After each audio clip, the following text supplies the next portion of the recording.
मेरा नाम विनय त्रिपाठी है और आज से मैं आपके साथ फिजिक्स के नए लेक्चर भी शेयर किया करूंगा। तो आज हम 10+2 से एक बहुत ही important chapter dual nature of matter and radiation के बारे में डिस्कस करेंगे। तो इस चैप्टर को डिस्कस करने से पहले मैं आपको बता दूं कि अगर आपने चैनल को सब्सक्राइब नहीं किया है तो सब्सक्राइब जरूर करें और वीडियो को लाइक जरूर करें, और अगर आपको कुछ समझ में ना आए या कोई सजेशन देना हो तो कमेंट भी जरूर करें। तो बात करते हैं dual nature of matter and radiation की। Dual nature of matter and radiation, इस चैप्टर में हम पढ़ेंगे मैटर और रेडिएशन के डुअल नेचर के बारे में। डुअल नेचर यानी कि मैटर और रेडिएशन के दो तरह के नेचर होते हैं उसके बारे में। और वो दो नेचर कौन से हैं? सबसे पहला नेचर जो होता है वो होता है वेव नेचर, वो कुछ ऐसा होगा। और जो दूसरा नेचर है वो पार्टिकल नेचर है। पार्टिकल नेचर ऐसा हो। तो पार्टिकल नेचर यानी कि in the type of photons. तो अब हम इस चैप्टर में पढ़ेंगे wave nature of matter and radiation as well as particle nature of matter and radiation. तो ये कुछ टॉपिक्स हैं जो हम कवर करेंगे। तो जो पहले यहाँ से यहाँ तक के जो टॉपिक हैं, इन टॉपिक्स में हम पढ़ेंगे पार्टिकल नेचर ऑफ रेडिएशन, और जो ये टॉपिक हैं इनमें हम पढ़ेंगे wave nature of matter. Dual nature of matter and radiation की बात करें तो इस चैप्टर में हम मैटर और रेडिएशन के डुअल नेचर के बारे में बात करेंगे। वो डुअल नेचर कौन सा है? सबसे पहला है वेव नेचर और दूसरा है पार्टिकल नेचर। अब आप यहाँ पर सोच रहे होंगे कि हम वेव नेचर और पार्टिकल नेचर, ये इन नेचर्स के बारे में क्यों बात करें? रेडिएशन तो सीधी हमारे पास वेव नेचर की फॉर्म में ही आती है, और पार्टिकल नेचर की हमको यहाँ जरूरत क्यों पड़ी पढ़ने की, और हम पार्टिकल नेचर के बारे में क्यों जाने? तो मैं आपको बता दूं कि पार्टिकल नेचर इसलिए हमारे लिए जरूरी है क्योंकि जो वेव नेचर है वो हर फिनोमेना को एक्सप्लेन नहीं कर सकता। कुछ फिनोमेना या कुछ प्रोसेस ऐसे भी होते हैं जिनमें हमको लाइट या रेडिएशन के पार्टिकल नेचर से ही उसके बारे में पता लगता है। तो इसलिए हमको इसमें पार्टिकल नेचर को भी पढ़ना पड़ेगा और वेव नेचर को भी पढ़ना पड़ेगा। तो इस dual nature of matter and radiation में हम मैटर का वेव नेचर और पार्टिकल नेचर और रेडिएशन का भी वेव नेचर और पार्टिकल नेचर स्टडी करेंगे। तो इस चैप्टर में हम कौन कौन से टॉपिक कवर करेंगे? सबसे पहले हम देखेंगे हिस्ट्री ऑफ इलेक्ट्रॉन्स, उसके बाद इलेक्ट्रॉन इमिशन, उसके बाद history of photo electric effect, उसके बाद photo electric effect and wave nature of light, उसके बाद आइंस्टाइन फोटो इलेक्ट्रिक इक्वेशन, उसके बाद पार्टिकल नेचर ऑफ लाइट। फिर हम देखेंगे de Broglie hypothesis, Heisenberg uncertainty principle और डेविसन एंड जर्मर एक्सपेरिमेंट। ये experiment wave nature of electron find करने के लिए किया गया था, और इसके बारे में मैं आपको आगे विस्तार में बताऊंगा। मैं अभी ये बता दे रहा हूं कि डेविसन एंड जर्मर एक्सपेरिमेंट को experimental demonstration of wave nature of electron भी कहा जा सकता है। तो आगे बढ़ते हैं। आगे हमारे पास है dual nature of matter and radiation में वेव नेचर ऑफ लाइट। तो सबसे पहले साइंटिस्ट जो इस मामले पे रिसर्च कर रहे थे कि रेडिएशन का वेव नेचर होता है पार्टिकल नेचर होता है, तो सब पहले इसी कंक्लूजन पे थे कि जो लाइट होती है या रेडिएशन होती है उसका वेव नेचर ही होता है। क्यों? क्योंकि पहले हमारे पास वेव नेचर पे काफी सारी थ्योरीज आ चुकी थी जो कि सक्सेसफुल भी थी, जैसे मैक्सवेल इलेक्ट्रोमैग्नेटिक थ्योरी। तो मैक्सवेल ने इलेक्ट्रोमैग्नेटिक की थ्योरी दी थी। उन्होंने कहा था कि जो लाइट होती है वो इलेक्ट्रोमैग्नेटिक वेव्स की फॉर्म में होती है। उन्होंने तो ये भी कहा था कि जो विजिबल लाइट होती है वो इलेक्ट्रोमैग्नेटिक वेव्स की फॉर्म में होती है। उसके बाद हमारे पास आगे एक फिनोमेना आया reflection and refraction of light. इस फिनोमेना को भी अगर हम देखें तो ये वेव की फॉर्म में ही होता है। उसके बाद polarisation of light. Polarisation of light, जब हम लाइट के द्वारा 3D व्यू देखते हैं किसी चीज का तो वो पोलराइजेशन ऑफ लाइट। उसके बाद इंटरफेरेंस ऑफ लाइट, फिर डाइफ्रैक्शन ऑफ लाइट। ये सब लाइट के अलग अलग फिनोमेना है और ये सब वेव नेचर ऑफ लाइट में ही गिने जाते थे। पर अब हम सब कुछ हमारा वेव नेचर ऑफ लाइट में ही था, तो हमको पार्टिकल नेचर ऑफ लाइट पढ़ने की जरूरत क्यों पड़ी? तो मैं आपको बता दूं कि पार्टिकल नेचर ऑफ लाइट की जरूरत इसीलिए पड़ी क्योंकि कुछ फिनोमेना ऐसे हैं जिनमें हमको वेव नेचर ऑफ लाइट से नहीं पता लग सकता।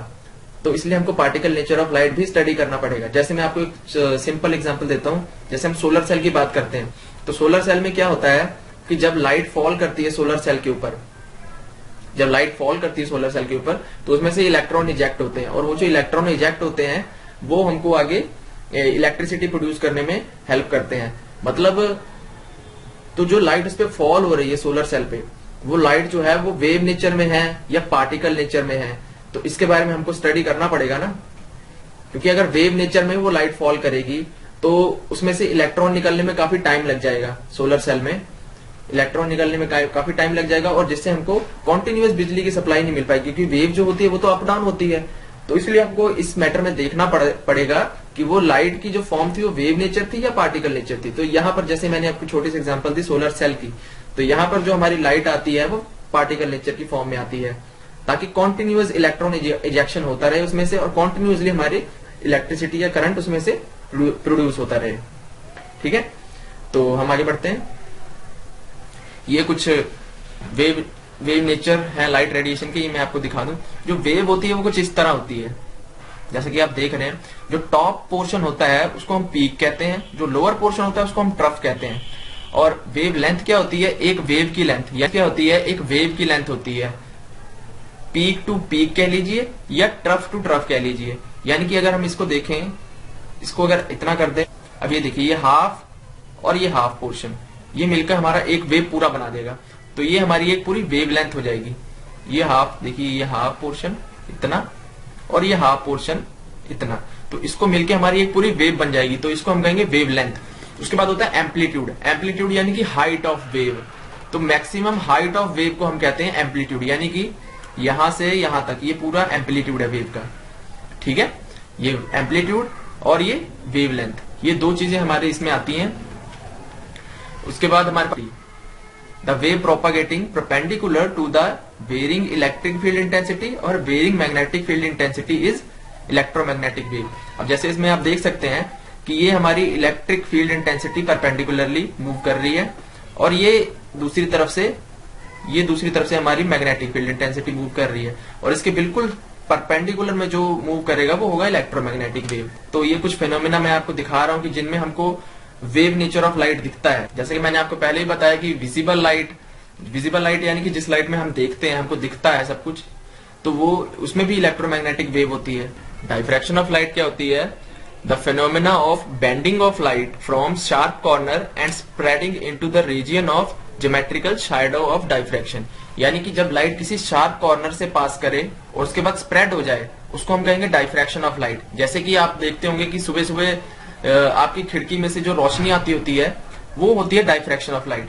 इससे आप अच्छे से समझ जाएंगे कि डाइफ्रैक्शन ऑफ लाइट क्या है। अब डाइफ्रैक्शन ऑफ लाइट जो है ये भी wave nature of light he show कर रहा है। उसके बाद अगर हम बात करें, ये देखिए ये एक पॉइंट सोर्स है, ये एक मोमबत्ती जल रही है, तो इस मोमबत्ती में जब रोशनी आती है तो ऐसे इस डायरेक्शन में ऐसे फैलती जाती है। तो ये भी हमारा क्या दिखा रहा है, ये देखिए जो रोशनी फैल रही है वो वेव नेचर की फॉर्म में फैल रही है। तो इससे हमको पहले हमेशा यही अंदाजा होता था कि जो लाइट होती है वो हमेशा वेव नेचर की फॉर्म में होती है। पर जैसा कि मैंने आपको बताया कि कुछ फिनोमिना, जैसे अब मैं आपको एक और एग्जांपल देता हूँ। जैसे हम टीवी देखते हैं, तो टीवी में जो हमारी इमेज फॉर्म होती है वो बाय पार्टिकल नेचर फॉर्म होती है। ठीक है, by particle nature of light वो इमेज फॉर्म होती है। जो वायर होती है, वायर में से हमको जो वायर में से जो सिग्नल आता है टीवी के अंदर, वो ऑप्टिकल वेव की फॉर्म में आता है। मतलब ऑप्टिकल वेव इसी तरह की होती है, वो वेव की फॉर्म में सिग्नल आता है डिश के थ्रू, वायर के थ्रू होकर टीवी में वो वेव की फॉर्म में आता है। उसके बाद टीवी के अंदर वो ऑप्टिकल सिग्नल जो है उसको इलेक्ट्रिकल सिग्नल में कन्वर्ट करके बाद में पिक्सल्स के अंदर कन्वर्ट हो जाता है, जिससे एक पूरी इमेज दिखाई पड़ती है। तो उसमें हमको particle nature of light show हो रहा है। तो ये थे कुछ एग्जाम्पल वेव नेचर और पार्टिकल नेचर के। तो अब हम आगे बढ़ते हैं फिर। तो आगे हम अब बात करते हैं हिस्ट्री ऑफ इलेक्ट्रॉन्स की। अब आप ये सोच रहे होंगे कि हम वेव नेचर ऑफ रेडिएशन और पार्टिकल नेचर ऑफ रेडिएशन की बात कर रहे थे, उसकी बात करते करते हम हिस्ट्री ऑफ इलेक्ट्रॉन्स पे क्यों आ गए। तो हिस्ट्री ऑफ इलेक्ट्रॉन्स पे हम इसलिए आ गए क्योंकि उस टाइम कुछ फिनोमेना जो थे वो तो वेव नेचर पे हो ही रहे थे, वो तो हमको पता ही है कि वेव नेचर उस टाइम पे था। पर कुछ फिनोमेना ऐसे थे जिनको हम वेव नेचर से एक्सप्लेन नहीं कर पा रहे थे। तो साइंटिस्ट एक तरफ जहां वेव नेचर के ऊपर रिसर्च कर रहे थे, वहीं दूसरी तरफ कुछ साइंटिस्ट ऐसे भी थे जो लाइट के दूसरे नेचर के ऊपर रिसर्च कर रहे थे। तो इस रिसर्च को करते करते विलियम क्रुक्स नाम के एक साइंटिस्ट थे। 1870 में उन्होंने डिस्कवरी ऑफ कैथोड रे है, इसको हम डिस्चार्ज ट्यूब एक्सपेरिमेंट भी कहते हैं। तो इस डिस्चार्ज ट्यूब एक्सपेरिमेंट में क्या था कि हम मानते थे कि गैसेस जो होती हैं वो पुअर कंडक्टर ऑफ इलेक्ट्रिसिटी होती हैं, पर जब हमने एक डिस्चार्ज ट्यूब ली, उसके अंदर गैसेस फिल की एट लो प्रेशर और हाई वोल्टेज, तो जो गैसेस थी वो कंडक्टर बन गई, जबकि गैसेस जो थी हम कहते थे पुअर कंडक्टर ऑफ इलेक्ट्रिसिटी होती है। पर जब लो प्रेशर किया और वोल्टेज इंक्रीज कर दी तो ये गैस क्या थी, ये गुड कंडक्टर ऑफ इलेक्ट्रिसिटी हो गई, यानी कि कंडक्टर बन गई। और जो इसमें था इलेक्ट्रिसिटी फ्लो करने लग गई, इलेक्ट्रिसिटी फ्लो करनी शुरू हो गई इन गैसेस में से in the form of rays. और ये जो रेज इसमें से एमिट हुई इनको हमने कहा कैथोड रेज। तो मैं आपको ये एक्सपेरिमेंट पूरा डिटेल में समझाता हूँ कैसे क्या हुआ था। तो सबसे पहले मैं बता देता हूँ ऑपरेटर्स क्या है इसमें। ये हमारी डिस्चार्ज ट्यूब है इसमें, और इस डिस्चार्ज ट्यूब में हमने गैसेस डाली हुई हैं, और एक तरफ कैथोड है एक तरफ एनोड है। Cathode negative, anode positive. और उसके बाद हमने इसको कनेक्ट किया हाई वोल्टेज जनरेटर से, या कह सकते हैं बैटरी से, जहां से हमने वोल्टेज घटानी या बढ़ानी है। तो सबसे पहले हमने क्या किया, सबसे पहले हमने किया कि जो डिस्चार्ज ट्यूब की जो गैस थी उसका प्रेशर हमने नॉर्मल रखा, बिल्कुल इसका प्रेशर नहीं चेंज किया, ठीक है। नॉर्मल प्रेशर पे है गैस इसमें अभी डिस्चार्ज ट्यूब में। और जो वोल्टेज है वो हमने रख ली 5000 टू 10,000 वोल्ट। 5000 टू 10,000 वोल्ट हमने वोल्टेज रख ली, और गैसेस जो है वो नॉर्मल प्रेशर पे हैं। तो हमने देखा कि जो गैसेस थी वो नॉन कंडक्टिंग थी, मतलब अभी भी इसमें से कोई हमको इलेक्ट्रिसिटी पास होते दिख रही थी या कुछ भी नहीं पता लग रहा था। उसके बाद हमने क्या किया कि जो प्रेशर ऑफ गैस था उसको हमने घटा दिया। प्रेशर ऑफ गैस हम कैसे घटा सकते थे, ये हमने लगाया था वैक्यूम पंप। तो इससे हमने प्रेशर थोड़ा रिलीज करके घटा दिया, और अब इसमें प्रेशर घट गया। प्रेशर घट गया तो प्रेशर घट गया, उसके बाद हमने फिर से इसको हाई वोल्टेज दिया।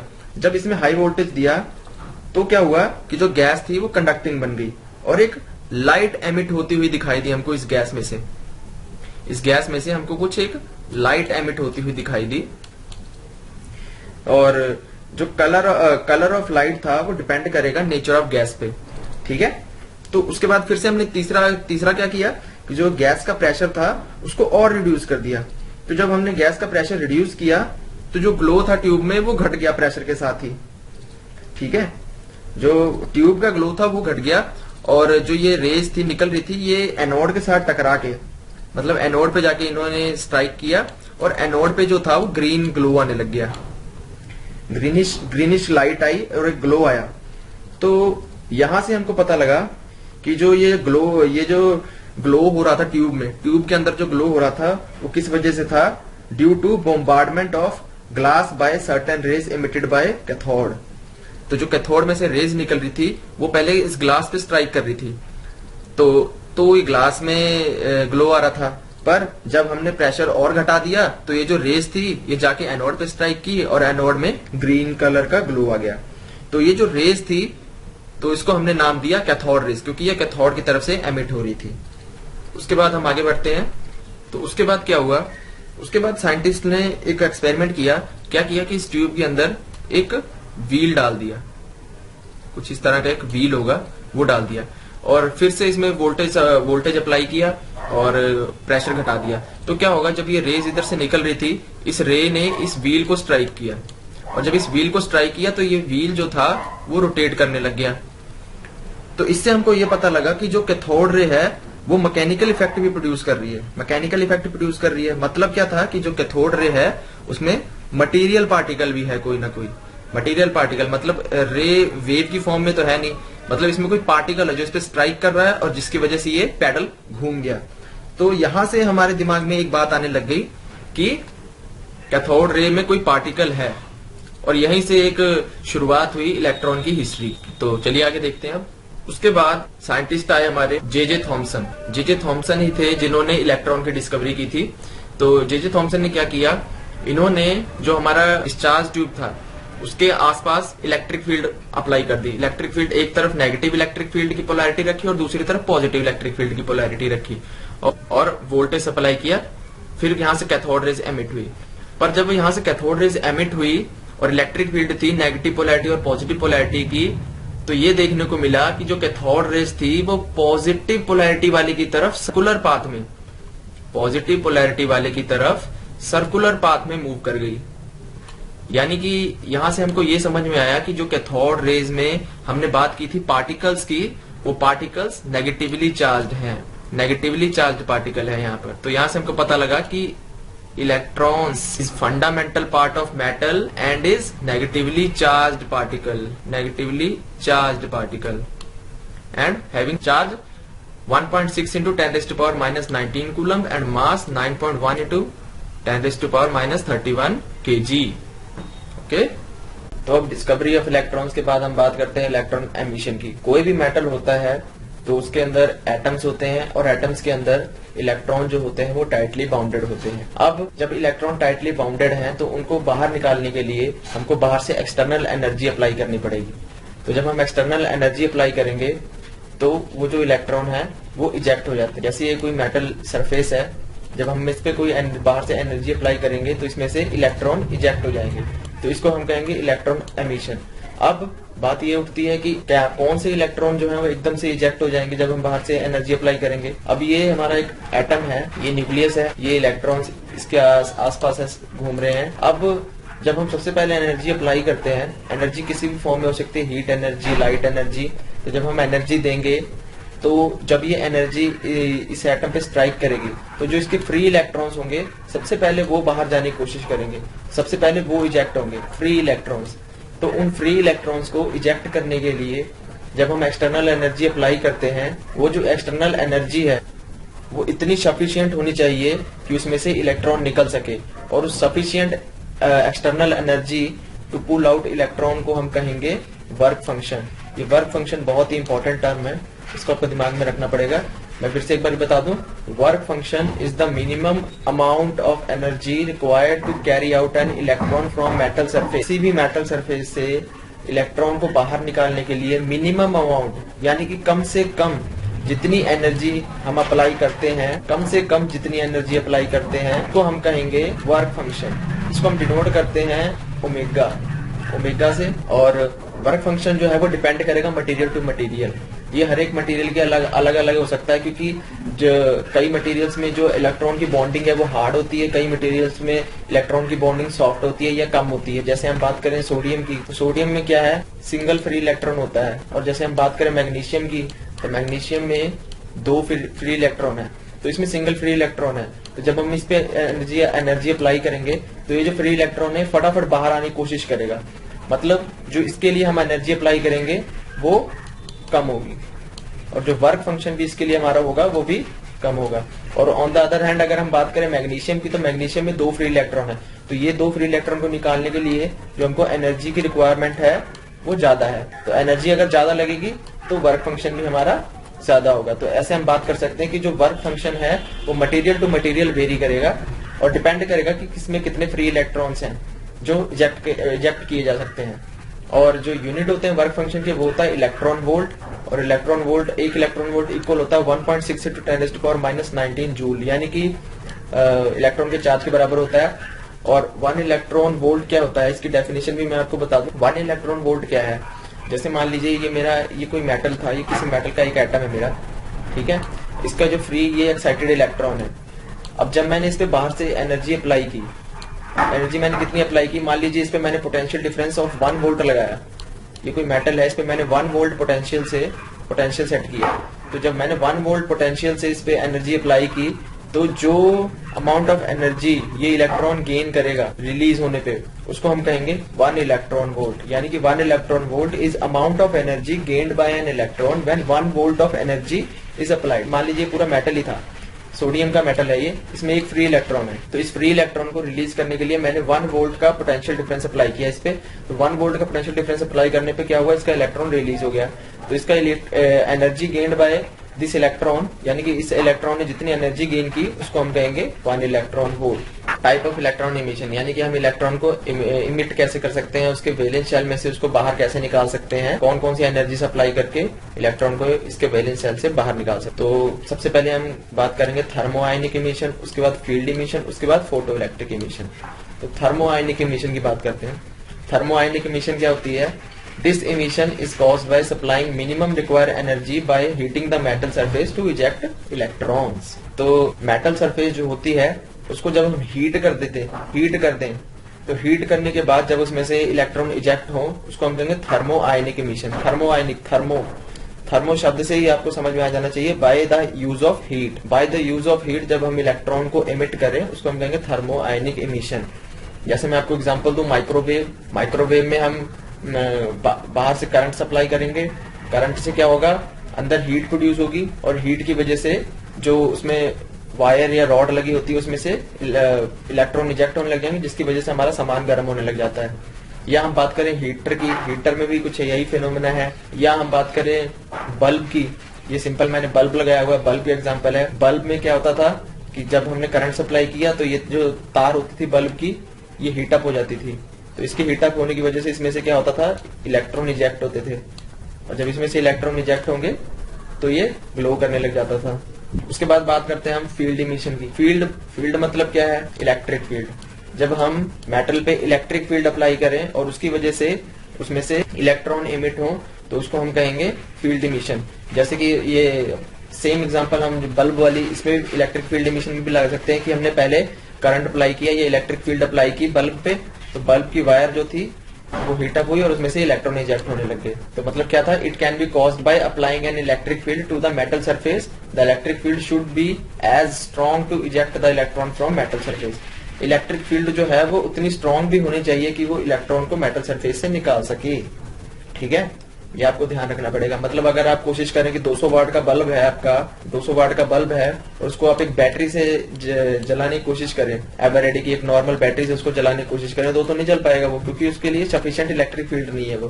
तो 200 वाट के बल्ब को जलाने के लिए हमको सफिशिएंट इलेक्ट्रिक फील्ड भी देनी पड़ेगी, तो इसे हम कहेंगे फील्ड इमिशन।